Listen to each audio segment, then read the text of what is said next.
सच्चिदानंद भगवान की जय, सद्गुरुदेव भगवान की जय। एक प्रश्न ये है कि ये तो ठीक है कि हम ब्रह्म हैं, आप ब्रह्म हो, सब ब्रह्म है, जगत ब्रह्म है, लेकिन ब्रह्म तो है, ये तो समझ में आ रहा है, लेकिन ब्रह्म होए कैसे? आप कहते हो ब्रह्म है, अब जब ब्रह्म ही है तो होने की क्या ज़रूरत है? ऑलरेडी ब्रह्म हो आप, तो कुछ होने की ज़रूरत नहीं है, ऐसा महसूस होता है जब कहा जाता है किसी है। इन दोनों का अलग अलग मतलब समझना है कि एक ये कि आप ब्रह्म ही हैं और एक आपको ब्रह्म होना है। इन दोनों को स्पष्ट करना पड़ेगा, है ना। इस तरह से आज के प्रश्न है। बोलिए एक बार फिर से, सच्चिदानंद भगवान की जय, सद्गुरुदेव भगवान की जय।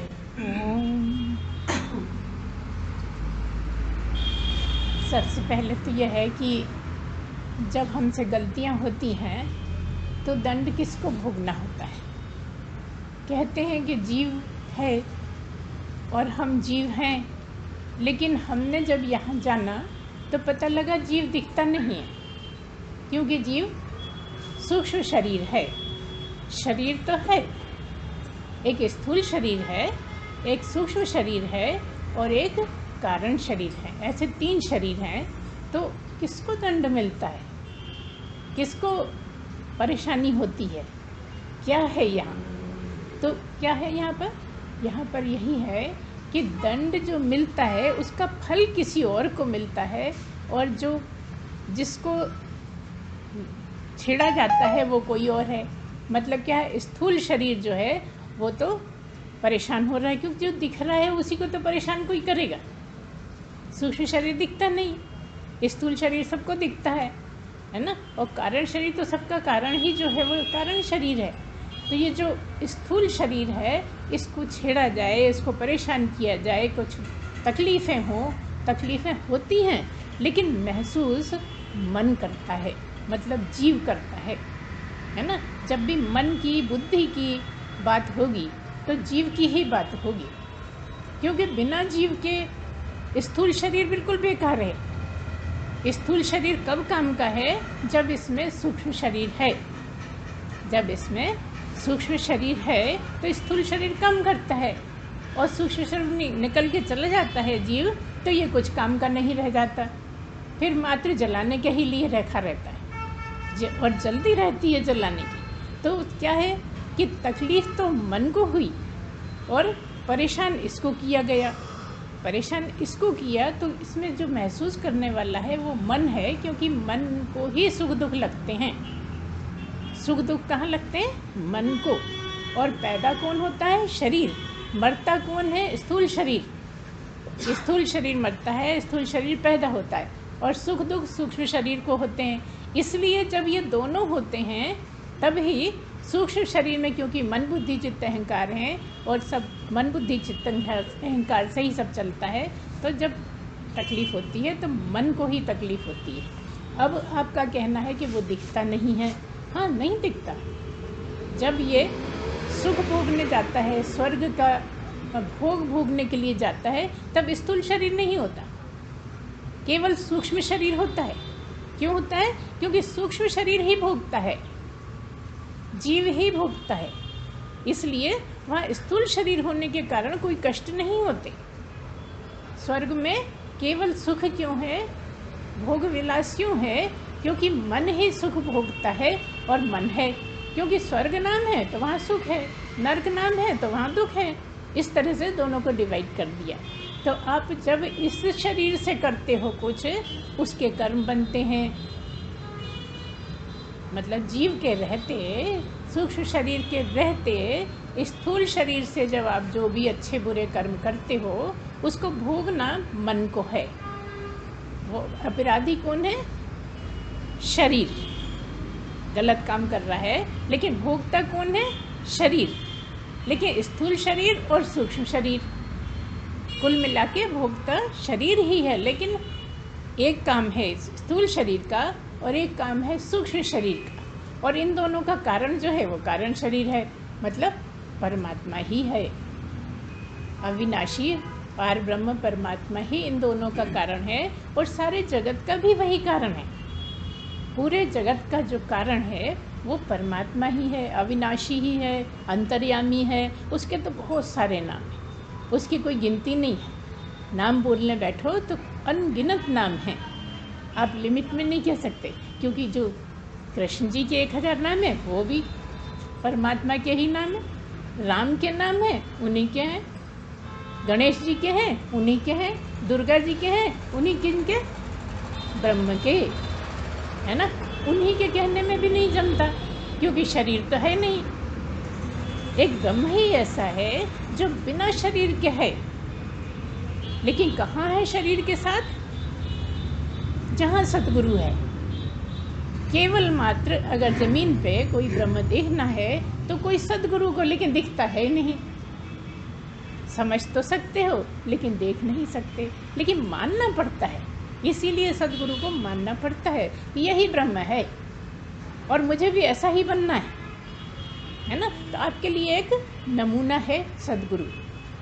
सतगुरु को देखकर सतगुरु की राह पर नहीं चलना है। सतगुरु ने जो किया है, सतगुरु जो बताता है वो आपको करना है, और वही करते करते करते करते आप उस जगह पहुंच जाते हैं जहां सतगुरु खड़ा है। फिर सतगुरु भेद नहीं करता, अपने में और शिष्य में जो पहुंच गया है, जो ब्रह्म ही हो गया है, उसमें कोई भेद नहीं करता। ठीक है, जब तक आपका प्रणाम करने वाला है, जब तक आप प्रणाम कर सकते हो। हमारा मानना ऐसा है, सही है, सब अपनी अपनी जगह सब सही है, सबकी अपनी अपनी राय है। हम किसी का बुरा नहीं कह रहे, किसी को बुरा नहीं कह रहे, किसी को कोई खंडन नहीं कर रहे, लेकिन हमारा मानना यह है कि फालतू की लड़ाई झगड़े से क्या मतलब है। जब तक शरीर लिए बैठे हो, आप खा रहे हो, पी रहे हो, सब कुछ कर रहे हो, तो प्रणाम भी कर लो अपने गुरु को, ठीक है ना। लेकिन क्योंकि गुरुदेव ने मना कर दिया है तो गुरुदेव की आज्ञा का तो पालन करना पड़ेगा ना, इसलिए वो भी हम बिल्कुल सही मानते हैं। तो आप जब ये कहते हैं कि काको करूं प्रणाम, तो कौन प्रणाम कर रहा है? किसको प्रणाम करते हो? कौन है? क्या जो दिखता है उसको प्रणाम करते हो, कि जो उसमें रहता है उसको प्रणाम करते हो? किसको करते हो? क्योंकि तुम भी वही और वो भी वही, तो दो है ही नहीं, अब एक ही है। जब एक ही है तो कौन किसको प्रणाम करे, ये मतलब हो जाता है। लेकिन एक साधारण मनुष्य शिष्यों के लिए एक एग्जाम्पल रहता है, क्योंकि कृष्ण कहते हैं कि अब मुझे करने को कुछ भी बाकी नहीं रहा, मैंने जो भी करना था सब कर लिया। जिस उद्देश्य से मनुष्य बन के आया हूँ वो तो पहले से ही थे, अवतारी पुरुष थे, है ना। अवतारी का मतलब क्या? जो पहले से ही जगा हुआ है। अच्छा साहब, पहले से जगे हुए थे, गुरु के पास क्यों गए? गुरु क्यों बनाया? शिक्षा क्यों ली? ताकि हम सब भी सीखें कि जब कृष्ण ने गुरु बनाया तो हम भला क्या चीज़ हमें तो बनाना चाहिए, है ना। कृष्ण तो सब जानते थे तो भी उन्होंने गुरु बनाया। इसको बताने के लिए उन्होंने गुरु बनाया और कहा कि अब मुझे करने के लिए कुछ नहीं बचा है, लेकिन तब भी करता क्यों हूँ? क्योंकि उस पर लोग भी चलें। अगर मैं मंदिर में जाता हूँ और मंदिर में भगवान को नमन नहीं करता तो बाकी सब वही नकल करेंगे कि गुरुजी भी तो नहीं कर रहे, हम क्यों करें। अभी उनको डिटेल में बतलाना पड़ेगा कि तुम्हें क्यों करना है, अभी तुम्हारा काम बचा पड़ा है, अभी तुम्हें आगे बढ़ने के लिए ये सब करना होगा। तो अगर गुरु की नकल करोगे तो पिछड़ जाओगे, अगर गुरु की कही हुई बात मानोगे तो आगे जाओगे, ऊपर चढ़ते चले जाओगे। इसलिए गुरु के शब्दों को ध्यान देना है, गुरु के वाक्यों का चिंतन मनन करना है। गुरु क्या करता है इस पे नहीं जानना है। हो सकता है गुरु कुछ ऐसा करता हो जो तुमको मना करता हो, लेकिन स्वयं करता हो, लेकिन गुरु को कोई अपराध नहीं है। गुरु सब बात के लिए फ्री है, कुछ भी कर सकता है, कुछ भी हो सकता है, लेकिन आप उसके ऐब नहीं देख सकते। इसीलिए कहते हैं गुरुओं की गलतियां मत देखो। गुरु जो कहता है बस उसी पे चलो, और उस पे चलते चलते आपका काम पूरा हो जाएगा, है ना। तो क्या बोले कि भाई ये जो रास्ता है ब्रह्म हो जाने वाला, आप भी कह रहे हो कि ऐसे चलते चलते ब्रह्म हो जाएंगे, तो ये ब्रह्म होए कैसे? ये तो हम बहुत सुन रहे हैं कि ब्रह्म हो, हम भी ब्रह्म, तुम भी ब्रह्म, सब ब्रह्म, तो कैसे ब्रह्म हो, है ना। और यही बात अभी कही गई कि बताइए आपकी क्या है, इसका तरीका क्या है, कहाँ शरण लें, किस राह पर चलें। तो एक बात सदा याद रखिए कि जब भी ब्रह्म ज्ञान की बात होगी तो साधन चतुष्टय की बात होगी। एक वाक्य में जवाब है ना। एक वाक्य में जवाब ये है कि साधन चतुष्टय जिसने कर लिया है कंप्लीट, वो उस लायक हो जाता है कि गुरु पर्दा हटाए। और साधन चतुष्टय तो हम कई बार बता चुके हैं, एक लंबा सब्जेक्ट है, इसलिए अभी शुरू नहीं कर सकते, उसको अलग से फिर बोलेंगे, क्योंकि अभी किसी और की भी फरमाइश पिछली बार आई थी लेकिन नहीं हो सका था, और आज तो टाइम ही बहुत कम बचा है, इसलिए आपको अगली बार हम बताएंगे कि साधन चतुष्टय है क्या। उसमें वही कि विवेक हो, वैराग्य हो जाए आपको, है ना, वैराग्य हो जाए, संसार में रहते हुए संसार से वैराग्य हो जाए तो यहाँ के लायक है आदमी। और उसमें क्या है, षट संपत्ति है। संपत्ति काहे के लिए? संपत्ति कमाने के लिए होती है, तो उसकी कमाई करिए। जो पहला प्रश्न पूछा गया कि दंड कौन भोगता है, तो यहाँ पर इसकी कमाई करना है। गलतियाँ जो करते हो वो तो दंड भोगना पड़ेगा, और जब साधन चतुष्टय का आपको ज्ञान हो जाएगा तो गलतियाँ होंगी ही नहीं, क्योंकि आपकी नज़र कहाँ है? आपकी नज़र कमाई पर है। आपको समता में जाना है, आपको इंद्रियों का दमन करना है, आपको सारे कुछ 6 जो संपत्तियां हैं सारी कमाना है। और जितनी ज़्यादा संपत्ति हो जाएगी आपके पास, उतने ही आप अधिकारी हो जाओ। निश्चित जानो कि जिसको अधिकारी बनना है और इसका षट संपत्ति की कोई कमाई नहीं है, वो सारी जिंदगी नहीं, कई जिंदगियों करता रहेगा तो भी कुछ नहीं होने वाला है ना। खाली धारणा बना लेने से नहीं होगा, धारणा बनाने के लिए पात्रता बनानी पड़ेगी। वो पात्रता षट संपत्ति से ही आती है, विवेक से ही आती है, वैराग्य से ही आती है। इसलिए आपको विवेक भी जगाना होगा। देखो, आप कहोगे हम तो पहले ही बहुत विवेकी हैं भाई, बहुत नाम होते हैं विवेक लोगों के। पूछो भाई तुम्हारे नाम का मतलब क्या है, तुमने विवेक नाम रखा है, इसका मतलब क्या है? तो कहते हैं बुद्धि। इतना ही पता है, ये बुद्धि होता है विवेक का नाम। लेकिन यहाँ बुद्धि नहीं है, यहाँ विवेक का मतलब है कि सत्संग को समझने लायक बुद्धि, वैराग्य धारण की हुई बुद्धि, जो केवल आत्म तत्व को समझ सके, है ना, आत्म अनात्म में अंतर कर पाए, सत्य असत्य में अंतर कर पाए, अविनाशी विनाशी में अंतर कर पाए, वो बुद्धि जब आपको समझ में आएगी, जाग जाएगी, तब आप अविनाशी को समझ पाओगे। अविनाशी समझते हो तो नाशी चीज़ें समझ में आती हैं। सारा जगत नाशी ही है ना। उसके पीछे कह दिया कि ब्रह्म ही है, भैया ब्रह्म तो अविनाशी है, हमें तो पता है जगत खत्म हो जाता है। लेकिन हर चीज़ एक बीज के रूप में कायम रहती है। जीव भी, सब चीज़, जितनी भी चीज़ें हैं, जब तक जीव ब्रह्म नहीं होता तब तक वो बना ही रहता है, और जब ब्रह्म हो जाता है फिर तो अमर हो ही गया, फिर तो सवाल ही नहीं है। अब शरीर ही धारण नहीं करना है, तो जो शरीर के अंदर रहता है वो पहले से अविनाशी और वही जीव में है। तो धीरे धीरे ये समझना है कि ये जो दिखता है वो मैं नहीं हूँ। तो मैं कौन हूँ? इसमें जो रहता है, जिसके होते सब होता है, वही मैं हूँ। ये करता दिखता है, जो है वो करता कुछ नहीं। दिखता ही नहीं तो करता दिखेगा कहाँ से? वो खुद ही नहीं दिखता और उसको कुछ करना भी नहीं पड़ता, उसको सूंघना नहीं, उसको देखना नहीं, उसको कुछ भी नहीं करना है, चखना नहीं है, चलना नहीं है। क्यों नहीं चलना?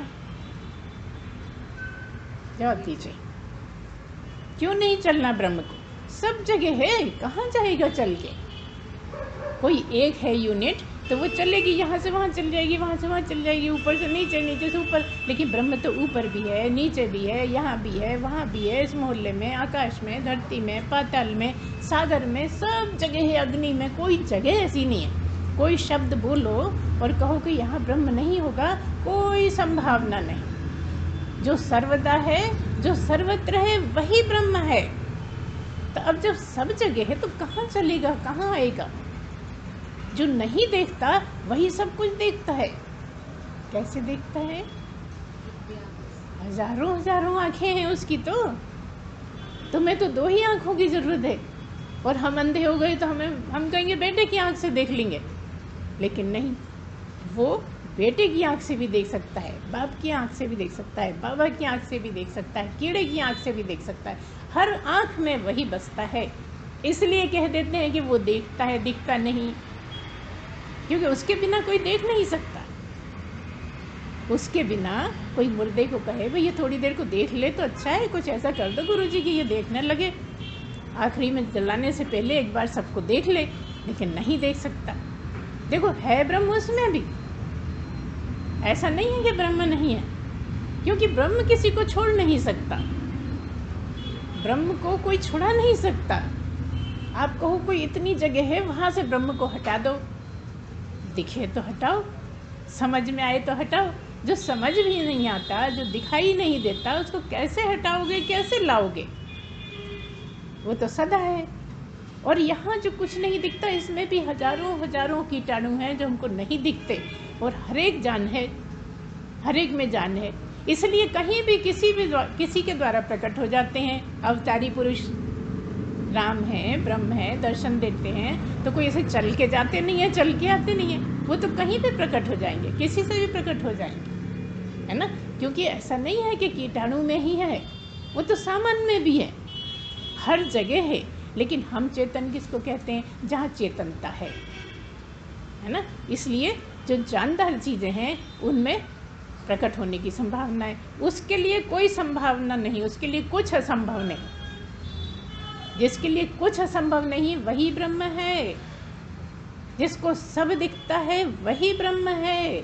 जिसको सब सुनाई देता है वही ब्रह्म है। इसलिए दंड देने वाला केवल मैं ही हूँ। सब कर लो, तुम अपने रिश्तेदारों को सब में लगा दो कि तुम ये कर लो, तुम वो कर लो, मेरे से गलती हो जाए तो माफ़ कर देना, किसी के बस का नहीं है। एक ऐसा सिस्टम बनाया है कि आपके अंदर ही फीड है सब, और शरीर छोड़ने के बाद तो आप ही अपराधी, आप ही दंड वाले देने वाले, दोनों ही आप। क्यों? क्योंकि यहाँ दो है ना, द्वा सुपर्णा सयुजा सखाया समानम वृक्षम परिशः स्वजाति तयोरन्य पिप्पलम स्वादत्य नश्नन्यो अभिचाकशीति। दो अभी भी है, लेकिन तब एक ही बचता है। तो जीव कहाँ चला जाता है? जीव उसी में ही रहता है अपनी। ब्रह्म ही जीव है, जीव ही ब्रह्म है। क्योंकि बार बार कहने में आता है कि जीवो ब्रह्म युना परा, जीव ही तो ब्रह्म है। ऐसा थोड़ी है कि ब्रह्म ही ब्रह्म है, जीव ब्रह्म नहीं है। क्योंकि ब्रह्म तो आप पहले से ही हैं। हो जाओगे नहीं, आप ब्रह्म पहले से ही हो। बस देर क्यों लग रही है? क्योंकि समझना है, समझ में नहीं आता। साधन चतुष्टय नहीं किया है, तैयारी पूरी नहीं की है, षट संपत्ति नहीं कमाई है, श्रद्धा नहीं जगाई है, समता में आना आता नहीं है ना? तरह तरह से आपने अपने में इतनी कमियां छोड़ी हैं और परेशान नाहक होते रहते हो हैं कि हो ही नहीं रहा। तुमने किया क्या है जो कहते हो नहीं रहा? अगर तुमने किया है सब कुछ और फिर कहो नहीं हो रहा तो हमसे मिलना। अभी हम पूछेंगे साधन चतुष्टय पे प्रश्न, कौन कौन बताने को तैयार है? बताओ। नहीं, शुरू से हम यही बता रहे हैं कि सबसे ज़्यादा मजबूत आपको साधन चतुष्टय करना है, और इसलिए बहुत सुनाया भी है हमने, कभी कसर छोड़ी नहीं है। हर जगह आपको बहुत अच्छे से समझाया है, तरह तरह से समझाया। इसलिए एक ही चीज़ मान लो, आज आप ठीक से समझ लो कि प्राप्ति कैसे की जाएगी। साधन चतुष्टय करके ही प्राप्ति कर पाओगे। आप कहो अरे कौन करे, किसके बस की है, आप तो ऐसे ही पहुँचा दो। अभी कुछ टाइम पहले कोई लड़ पड़े थे हमसे कि नहीं आप तो गुरु, आप तो सब कर सकते हो। जब बछड़े को बुलवा देते हैं लोग तो आप क्यों नहीं कर सकते? लेकिन जो काम आपका है वो तो आप ही को करना होगा ना। हमने तो कर लिया, हमने तो खूब किया, तभी तो ये पात्रता हासिल हुई। आप भी करिए, हम गारंटी देते। आप खुद अपने को जांचते रहिए, आप देखिए, तो हम कहते हैं आपको पाप आपसे होगा ही नहीं। और जब पाप नहीं होगा तो दंड किस बात का? फिर तो आप जाने की तैयारी में हो पूरी तरह, क्योंकि आपने पाप किए हैं इसलिए काटने जाना पड़ेंगे।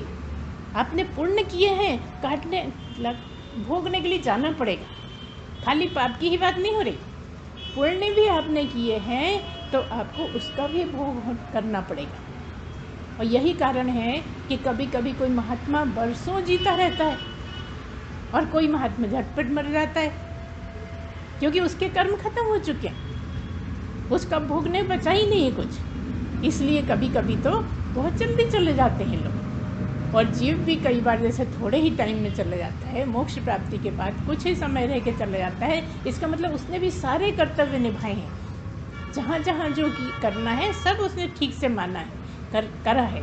और ये आप लोगों ने देखा है आपके सामने, जब एक हमारे गोद में ही जा गई थी, शरीर छोड़ा था, तो उनके भाग्य तो देखो जरा, वो कहाँ थी, कितनी दूर बैठती थी, हमेशा दीवार से टिक के बैठती थी। उस दिन ऐसा क्या हुआ उनको कि आके पास में बैठ गई? कौन करा रहा है? वही करा रहा है जो सबको चलाता है। जो चलाता है वो इतना कराता है, इतना कराता है, बस आप अपनी ड्यूटी पूरी कर लो, वो तो तैयार ही बैठा है। उसने तो भेजा ही तुमको इसीलिए है। जिसने भेजा है उसी की जिम्मेदारी है सब कुछ करने की, चाहे वो गुरु में बैठ के करे, चाहे आप में बैठ के करवाए, या जैसे भी हो।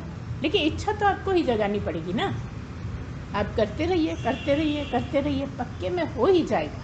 तो आप तो कोशिश भी कर रहे हैं, गृहस्थी के साथ जितना बनता है करते हो और आगे बढ़ने के प्रयत्न करते हो, लेकिन कहते हो जाती हैं गलतियाँ, है ना, गलतियाँ हो जाती हैं। तो जब साधन चतुष्टय मजबूत हो जाएगा ना, तो गलतियाँ भी इतनी नहीं होंगी। क्योंकि जब कमाई बहुत होती है ना, तो कमाई पे सेठ का ध्यान लगा रहता है कि लॉकर खुला तो नहीं छोड़ दिया, इतने लंबे टाइम की कमाई कोई निकाल के ले जाएगा तो आप भी सेठ बन जाओगे। फिर इतनी संपत्ति कमाओ, इतनी संपत्ति कमाओ कि जो सबसे बड़ी चीज़ दुनिया की है उसको खरीद पाओ तुम्हारे हाथ में। अगर कोई बोली लग रही है कहीं बहुत महंगी चीज़ की, कोई ऐसे हीरे की जो कभी किसी ने देखा नहीं है, उसकी कीमत बहुत ज़्यादा है, अगर आपके पास संपत्ति है तो आप खरीद सकते हो। कितने ही लोग आए होंगे जो बोली लग रही है उसके नहीं बोल सकते, क्योंकि उनके पास है ही नहीं संपत्ति, है ना। तो कमाई करिए, खूब कमाई करिए, और एक दिन आप इसी से पात्रता आएगी और इसी से आपको ब्रह्म हो जाने का मौका मिलेगा। क्योंकि ब्रह्म तो आप पहले ही हो जाने का मतलब इतना ही है कि समझ में आ गए। जिस दिन समझ में आ गया उतने दिन हो गए, उस दिन ही आपका सारा काम हो गया। और प्रयत्न लगातार चल रहा है, तरक्की लगातार हो रही है। ये बात ज़रूर है कि रोज़ रोज़ ब्रह्म नहीं होते, लेकिन तब भी जिस समय आपको कोई चिंता नहीं है, कोई परेशानी नहीं है, किसी तरह का कोई दिमाग में झंझट नहीं है, और कुछ टाइम आप बिल्कुल अपने में ही हो, जब आप अपने आपे में हो, बस उसी जगह को समझ लो कि ये ब्रह्म है। लेकिन होता नहीं। अगर आप जानना चाहो कि ये ब्रह्म होना क्या होता है, तो अभी भी समझ सकते हो। तो हो जाने के बाद आपको कोई गम नहीं, कोई फिक्र नहीं, कोई ज़्यादा चखने की अभी ऐसी इच्छा नहीं है कि बहुत बढ़िया चीज़ खाएं, कोई दुख की परेशानी नहीं है कि दुख होएगा तो हम क्या कर लेंगे। कुछ नहीं करना, क्योंकि आप कुछ करते ही नहीं। आप जब कुछ करते ही नहीं हो तो क्या करोगे तुम? करते थे, जीव थे तब करते थे, अब सब करते हुए कुछ नहीं करते। वही तो ब्रह्म है जो सब करते हुए कुछ ना करे। क्योंकि कर कौन रहा है? प्रकृति है। कौन इसमें रहता कौन है? ब्रह्म। तो जीव दो चीज़ों से बना है। अगर स्थूल शरीर है तो प्रकृति भी है, और सूक्ष्म शरीर है तो प्रकृति नहीं है, लेकिन है। क्यों है? क्योंकि सूक्ष्म शरीर तो है ना, भोगने के लिए तो है सूक्ष्म शरीर। जब सूक्ष्म शरीर है तो सूक्ष्म शरीर ही तो सब कुछ है। सूक्ष्म शरीर है इसलिए इसको पिन चुभ हो तो पता लगता है। सूक्ष्म शरीर को कहाँ पिन चुभ हो गए बताओ? सूक्ष्म शरीर को कोई पिन चुभ हो सकता है क्या? दिखेगा तब तो। जो चीज़ दिख ही नहीं रही तो कैसे पिन चुभ होगे? कैसे कान पकड़ोगे? कान है ही नहीं, पकड़ोगे कहाँ से? है ना। इसलिए यही बातें सब समझने की है कि एक दिखता है और एक नहीं दिखता। एक सब जगत देखता है और एक जगत को बनाने वाला, जगत का करता धरता, जो कुछ नहीं करता वही करता धरता, वही कारण। जिसका कोई कारण नहीं वही सबका कारण, वही अधिष्ठान। और केवल अधिष्ठान नहीं, सर्वाधिष्ठान। अंगूठी का अधिष्ठान होगा सोना, हथौड़ी का अधिष्ठान होगा लोहा, घड़ों का अधिष्ठान होगी मिट्टी, लेकिन इन सब का भी जो अधिष्ठान वो सर्वाधिष्ठान परमात्मा। परमात्मा को जानो, परमात्मा को समझो, तुम्हें पूरी गुंजाइश है वहाँ पहुँचने की कि तुम भी वही हो जाओ। तुम आज ही वही हो और सदा वही रहोगे, है ना। इसको समझिए। आज टाइम थोड़ा कम है इसलिए ज़्यादा नहीं बोलेंगे, आगे जो भी प्रश्न रखेंगे हम उसके अनुसार और बोलेंगे। तो आज इतना ही करते हैं। बोलिए सच्चिदानंद भगवान की जय, सच्चिदानंद भगवान की जय, सद्गुरुदेव भगवान